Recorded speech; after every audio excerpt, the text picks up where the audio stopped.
আসসালামু আলাইকুম। আশা করি আল্লাহর রহমতে সবাই ভালো আছেন। আজকে আপনাদের সাথে শেয়ার করব ভীষণ মজার তেলের পিঠা কিংবা পুয়া পিঠা।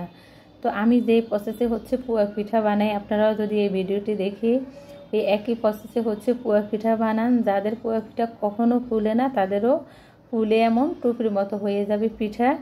তা আমি প্রথমে এখানে একটা পাতিল নিয়েছি, আমি চুলা অন করে দিয়েছি। দিয়ে দিব পাতিলের মধ্যে 2 কাপ পানি। আপনারা যদি পিঠা কমিয়ে বাড়িয়ে নিতে চান তাহলে পানির পরিমাণটা কমিয়ে বাড়িয়ে নিতে হবে। এখানে আমি স্বাদ মতো চিনি দিয়েছি।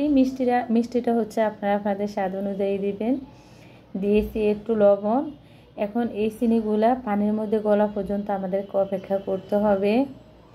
আমি ঠিক যে প্রসেসে পুয়া পিঠা বানাচ্ছি, আপনারা একবার হলো এই প্রসেসে পুয়া পিঠা বাসায় তৈরি করবেন। প্রতিটা পিঠা ফুলে টুপির মতো হবে। চিনিগুলো গলে গেছে, আমি চুলাটা বন্ধ করে পানি একটু ঠান্ডা করে নিব। পানিগুলো একটু ঠান্ডা হয়ে যাওয়ার পরে এখানে আমি দিয়ে দিয়েছি 2 কাপ চালের গুঁড়া। পানি কিন্তু বেশি ঠান্ডা করা যাবে না, পানি গরম থাকা অবস্থায় আমাদেরকে দিতে হবে চালের গুঁড়া। আমি 2 কাপ চালের গুঁড়ার মধ্যে 1 কাপ আটা দিয়েছি। আমি ভালো করে সব মিশিয়ে নিচ্ছি। এখন আমি এখানে একটা ডিম দিয়ে দিব। ডিম পুরাই অপশনাল, আপনারা ডিম চাইলে দিতে পারেন, নাও দিতে পারেন। পিঠাগুলো ডিম ছাড়াও ফুলবে, কিন্তু ডিম দিলে স্বাদ দ্বিগুণ বেড়ে যাবে, এই জন্য আমি একটা ডিম দিয়েছি। তো ডিমটা ভালো করে ফেটিয়ে নিচ্ছি। এইখানে যেহেতু আমি চালের গুঁড়াগুলা ফ্রিজ থেকে বের করে দিয়েছি, এই জন্য আমার আর পানি লাগে নাই। একটা ডিম দিয়েছি, তাতে হয়ে গেছে। ঘনত্বটা আপনাদেরকে আমি দেখিয়ে দিচ্ছি। আর আপনাদের যদি শুকনা চালের গুঁড়ি হয় তাহলে পানিটা একটু লাগতে পারে। তা আমি চুলার মধ্যে আগে থেকে তেল গরম বসিয়ে রেখেছি। গরম তেলের মধ্যে আমি একটা চামচে করে 1 চামচ ডো দিয়ে দিয়েছি।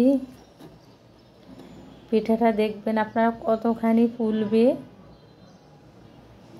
এই কায়ের মধ্যে কোনোভাবে খাওয়ার সোডা কিংবা বেকিং পাউডার কিছুই দিতে হয় না।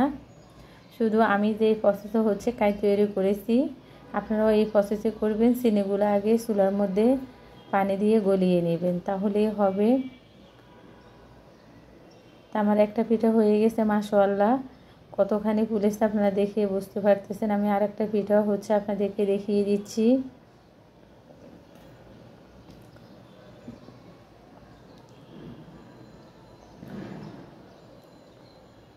আমি একইভাবে সবগুলো পিঠা তেলে ভেজে নিব। আর এই পিঠাগুলো খেতেও মাশাআল্লাহ খুবই ভালো লাগে। এই শীতের সময় আপনারা একদিন বানিয়ে 5-6 দিন পর্যন্ত ডাইনিং টেবিলে রেখে এই পিঠাগুলো খেতে পারবেন। আর ভালো লাগলে প্লিজ আমার চ্যানেলটি সাবস্ক্রাইব করবেন, লাইক দিবেন, শেয়ার করবেন। আমি সবগুলো পিঠা বানিয়ে নিয়েছি।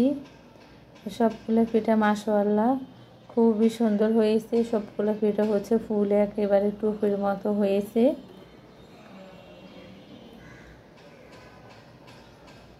আমি একটা পিঠা আপনাদেরকে দেখিয়ে দিচ্ছি, ভিতরেও কতটা সুন্দর হয়েছে। আর এই পিঠাগুলো খুবই সফট হয়।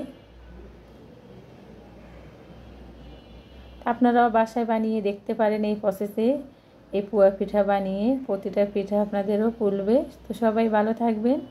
আল্লাহ হাফেজ।